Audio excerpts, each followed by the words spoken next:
તો પાવી જેતપુર ભારજ નદીમાં પાણી આવતા નદીનો બ્રિજ જમીન દોસ્ત થયો છે। ભારજ નદીના બ્રિજની આવરદા પૂરી થતા માત્ર નાના વાહનો માટે ઉપયોગ થતો હતો। સુખી ડેમમાંથી પાણી છોડવામાં આવતા નદીમાં જળસ્તર વધી ગયું હતું। પાવી જેતપુર શિહોદ ચોકડી પાસે ભારજ નદી પરનો બ્રિજ છેલ્લા ઘણા સમયથી જર્જરિત હતો। સરકાર દ્વારા વહેલી તકે ડાયવર્ઝન બનાવવામાં આવે તે જરૂરી છે। નેશનલ હાઈવે 56 નો બ્રિજ 60 વર્ષ જૂનો હતો। બ્રિજ વચ્ચેના ભાગમાંથી સંપૂર્ણપણે જમીન દોસ્ત થયો છે। બ્રિજના ટુકડા થઈ નદીના પાણીમાં તણાઈ ગયો છે। સ્થાનિક લોકોએ સરકાર સામે આક્રોશ વ્યક્ત કર્યો છે। આજરોજ ગુજરાતથી મધ્યપ્રદેશને જોડતો હાઈવે નંબર 56 ને આજે હોનાર જ જે ગઈકાલે બ્રિજના પાયા છેલ્લા 1.5 વર્ષથી અંદર નદીની અંદર પિલર અંદર પેસી ગયા હતા, અંદર નમી ગયા હતા। ત્યારે આ તંત્રએ બહુ બધી વિઝિટે મારી। નેશનલ હાઈવે ઓથોરિટીએ જોયું, અહીંના કાર્યપાલક ઇજનેરોએ જોયું કે આ હાઈવેને કંઈ થાય એવું નહીં, આ બ્રિજને કંઈ પણ થાય એવું નહીં, ચાલે એમ છે। ત્યારે અમે ત્યારે પણ રજૂઆત કરી હતી કે આ ડાયવર્ઝન જે અત્યારે બનાવ્યું છે એના બદલે તમે આને યુદ્ધના ધોરણે તમે બ્રિજ બનાવો, નવો બ્રિજ બનાવો, એ ટકશે। કારણ કે અહીંયા આજે ભારજ નદી જે સુકી ડેમ તરફથી આવે છે અને એના અંદર 2.5 કરોડ રૂપિયાના ખર્ચે આજે ડાયવર્ઝન બનાવ્યું હતું। એ ત્યારે પણ અમે કીધું હતું કે આ ડાયવર્ઝન ટકશે નહીં, પૈસા પાણીમાં જશે, પૈસાનો દુરુપયોગ થશે, પૈસાનો બગાડ થશે। કારણ કે આ પૈસા જનતાના ટેક્સના પૈસા છે, નહીં કે કોઈના માલિકીના। જ્યારે ઉદ્ઘાટનો કરવાના થતા ત્યારે બધા બહુ ચૂંટાયેલા પ્રતિનિધિઓ આવીને અહીં ઉદ્ઘાટનો કર્યા, પરંતુ હવે આ બ્રિજનું ક્યારે ઉદ્ઘાટન કરે છે ત્યારે તો બધા આને 1 વર્ષ જ્યારે 30 કિલોમીટરનો ડાયવર્ઝન લોકો એટલા બધા હેરાન પરેશાન થઈ ગયા હતા કે ત્યાં 1-1 ફૂટના ખાડા છે। આજે પણ તમે જોઈ શકો છો। અને આજે એ જ એનું જે ડાયવર્ઝન બનાવ્યું છે 30 કિલોમીટરના એરિયામાં જે લોકોને ફેરાવો ફરીને જવાનું છે એ રસ્તાની હાલત પણ એટલી અત્યંત ખરાબ છે। અને આ ડાયવર્ઝન અત્યારે તમે જોઈ શકો છો કે જે બનાવ્યું હતું 2.5 કરોડ રૂપિયાના ખર્ચે, પરંતુ એમાં બિલકુલ ભ્રષ્ટાચાર અને કૌભાંડ, અધિકારીઓના પાપે સુપરવાઇઝર જે એના જે એન્જિનિયરો છે એ હું દેખરેખ રાખી, કોણ કોન્ટ્રાક્ટર હતો એના સામે પણ ફરિયાદ થવી જોઈએ, એના સામે કાયદેસરની કાર્યવાહી થઈ જોઈએ।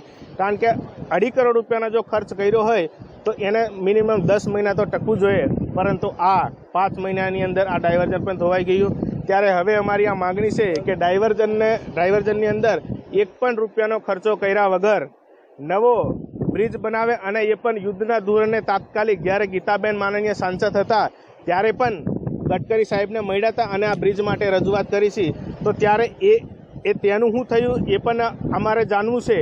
અને આ બ્રિજ હવે તાત્કાલિક અને વહેલામાં વહેલી તકે નવો બ્રિજ બનાવે એવી અમારી માગણી છે, લાગણી છે। અને જે અત્યારે જે આ 30 કિલોમીટર રંગલી ચોકડી તરફ રહીને ગઈ સાલ 26મી જુલાઈ 2023ના રોજ નેશનલ હાઈવે 56 જે ગુજરાતથી મધ્યપ્રદેશને જોડતો છે તે હાઈવે પર બનેલો ભારજ નદીનો પુલ બેસી જવાની એક સ્થાનિક જાગૃત નાગરિકો દ્વારા તંત્રને જાણ કરવામાં આવી હતી। ત્યારબાદ આ પુલ પર અવરજવર સદંતર બંધ કરી દેવામાં આવેલ હતી અને એના ભાગરૂપે એની બાજુમાં ઘણી બધી રજૂઆતો બાદ, લોકોની ઘણી બધી રજૂઆતો બાદ અહીંયા ડાયવર્ઝન આપ્યું હતું, જે 2.5 મહિનામાં 2.5 કરોડના ખર્ચે 2.5 મહિના પણ ના ટક્યું અને એ તૂટી ગયું। અને તે વખતે પણ રજૂઆતો એવી હતી કે આ ચોમાસામાં લોકોને અવરજવર કરવા માટે મુશ્કેલી પડે છે, એટલા માટે જ ડાયવર્ઝન બનાવવામાં આવ્યું। પરંતુ પ્રથમ ગ્રાસે મક્ષિકા જેવો ઘાટ થયો અને પહેલા જ વરસાદમાં આ જે સલ્યું બનાવ્યું હતું ડાયવર્ઝન એ ધોવાઈ ગયું। હું કહી શકાય કદાચ કે એવું કહી શકાય કે આ ભ્રષ્ટાચારનો ઉત્તમ નમૂનો છે। દેવળીએ દંડાય છે ચોર મુઠ્ઠી જારનાને, લાખ ખાંડી લૂંટનારા મહેફિલે મંડાય છે, એવો આ નમૂનો ભ્રષ્ટાચારનો નમૂનો છે। પણ આ કોના બાપની દિવાળી? બધાને એવું લાગે છે કે અમે કરી લીધું, અમે કમાઈ લીધું, એટલે અધિકારીઓ પણ છૂટા અને એની સાથે જે જોડાયેલા સ્થાનિક નેતાઓ પણ છૂટા. પરંતુ પ્રજાને તો હવે 4 મહિના આ જ પરિસ્થિતિમાં પસાર થવાનું. અહીંયા આપણે જોઈ શકીએ છીએ કે રેલવેના બ્રિજના પુલના જે પાયા છે એ પણ હચમચવા લાગ્યા છે. હવે રેલવે જે સહારો છે એ પણ જો કદાચ બંધ થઈ જાય તો લોકોએ જવું ક્યાં? દવાખાનાની જરૂરિયાત હોય કે 108ની જરૂરિયાત હોય તો લોકોએ પોતાની જીવન જરૂરિયાત માટે જેતપુર બજારમાં જવું હોય અથવા જેતપુરથી બોડેલી જવું હોય દવાખાનાઓમાં તો કેવી રીતે જશે? કોના ભરોસે આ પ્રજા જશે? લોકોના લાખો કરોડો રૂપિયાની જો તમે આ રીતે વહેડાવી દેતા હોય 2.5 મહિનામાં ભ્રષ્ટાચાર કરીને, તો હવે તમારે સમજવું રહ્યું છે ને. લોકોને પણ મેં કહેવા માંગુ છું કે લોકો તમે પણ સમજો, કારણ કે તમે આપીને તમે જે પ્રતિનિધિઓ બનાવો છો એ તમારી પરિસ્થિતિ જ્યારે મુશ્કેલ હોય ત્યારે આવીને ઊભા રહેશે કે ખરા? કે માત્ર ખાતમુહૂર્ત કરવા આવીને જતા રહે છે? તો જવાબદારી પણ તમારી બને છે કે આ પુલ તૂટ્યો છે, આ ડાયવર્ઝન તૂટ્યું છે, તો એની જવાબદારી પણ તમે સ્વીકારો. અને હવે પછી આ 2.5 કરોડ જે ફાળવેલા છે એ જ પૈસાના તમે ફરીથી પાછા આ ડાયવર્ઝન હમણાં તાત્કાલિક આ જ્યારે વરસાદ બંધ થાય અને રસ્તો સરકે એવી પરિસ્થિતિ થાય ત્યારે એ જ પૈસે તમારે બનાવવાનું છે. નહીં તો આ અધિકારી હોય, એજન્સી હોય અને કોન્ટ્રાક્ટર હોય એને પછી અમારા પ્રજાના હવાલે કરી દો અને અહીંયા પુલ સુધી લાવો, પછી જોઈ લઈશું એને. એટલે હવે અમારી માંગણી છે કે આ જલ્દી સારામાં સારી સુવિધા લોકોને મળે, ડાયવર્ઝન ફરી પાછું થાય અને આ પુલ જ બનાવો ને તમે. 1 વર્ષ વેઠી લઈશું અમે પાછા. હવે પાછા બીજો ભ્રષ્ટાચારનો નમૂનો નહીં જોવો અમારે.